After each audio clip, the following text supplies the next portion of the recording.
Hello everyone, ಎಲ್ಲರೂ ಹೇಗಿದ್ದೀರಾ? ಎಲ್ಲರೂ ಚೆನ್ನಾಗಿದ್ದೀರಾ ಅಂತ ಭಾವಿಸ್ತಿದ್ದೀನಿ. ಹಾಗೆ ಗೋಪಾಲ್ಪುರದ ಮಾರಮ್ಮನ ಜಾತ್ರೆಯ ಮಹೋತ್ಸವ ಎಲ್ಲರಿಗೂ ಧನ್ಯವಾದಗಳು.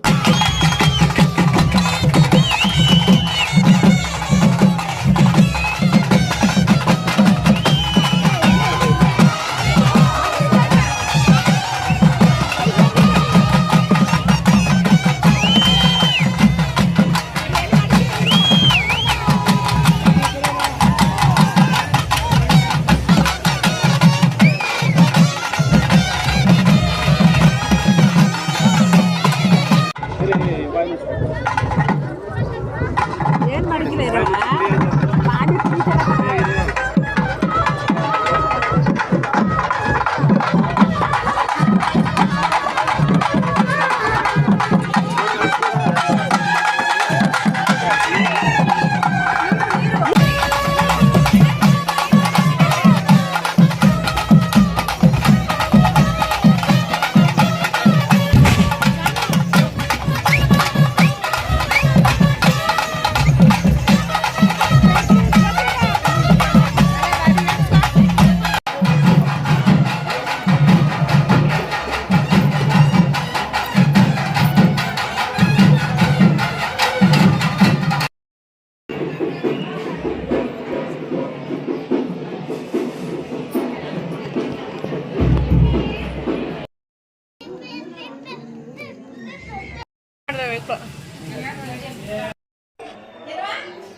ಹೊಟ್ರಿಯಾ?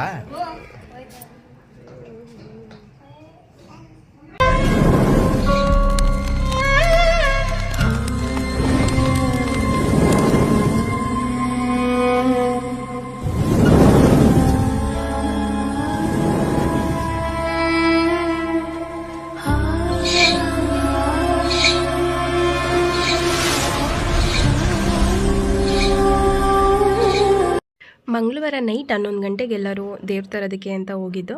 ಬೆಳಗಿನ ಜಾವ 6 ಗಂಟೆಗೆ ಬಂದು ಬುಧವಾರ ದೇವಸ್ಥಾನದ ಹತ್ರ ಬರ್ತಾರೆ. ಹಾಗೆ ಅಲ್ಲಿಂದ ಬರಬೇಕಾದ್ರೆ ಬಾಯಿ ಬೀಗ ಚುಚ್ಚಿಸ್ಕೊಂಡು ಬೇರೆ ಥರ ಎಲ್ಲ ಇರುತ್ತೆ. ದೇವ್ರನ್ನ ಕುಣ್ಕೊಂಡು ದೇವ್ರನ್ನ ಮೆರೆಸ್ಕೊಂಡೆಲ್ಲ ಕರ್ಕೊಂಡು ಬರ್ತಾರೆ. ಹಾಗೆ ಬೆಳಗಿನ ಜಾವ 6 ಗಂಟೆಗೆ ಅಲ್ಲಿ ಬಂದಮೇಲೆ ಎಲ್ಲರಿಗೂ ಬಾಯಿ ಬೀಗ ತೆಗಿತಾರೆ. ಬಂದಮೇಲೆ ಬೆಳಗ್ಗೆ ಬಂದು ಮೊಸರು ಅನ್ನ ಒಪ್ಪತ್ತು ಬಿಡಬೇಕು. ಅದಾದಮೇಲೆ ಮಟನ್ನು ಅದೆಲ್ಲ ಅಡುಗೆ ಮಾಡಿರ್ತಾರೆ. ಅದೇನು ಬೇಕಾದರೂ ತಿನ್ಬೋದು. ಅದೆಲ್ಲ ಆದಮೇಲೆ ಸಂಜೆ ನೈಟ್ ನಾಟಕ ಇತ್ತು, ನೋಡೋಕೆ ಹೋಗಿದ್ವಿ. ನಮ್ಗೆ ಅದಷ್ಟು ಇಷ್ಟ ಆಗಲಿಲ್ಲ, ಮನೆಗೆ ಬಂದ್ವಿ. ಹಾಗೆ ತಾಯಿಗೆ ಒಡವೆ ಬಿಚ್ಚೋದು ಗುರುವಾರ. ನಾನು ಅವತ್ತಿರೋಕ್ಕಾಗಲಿಲ್ಲ.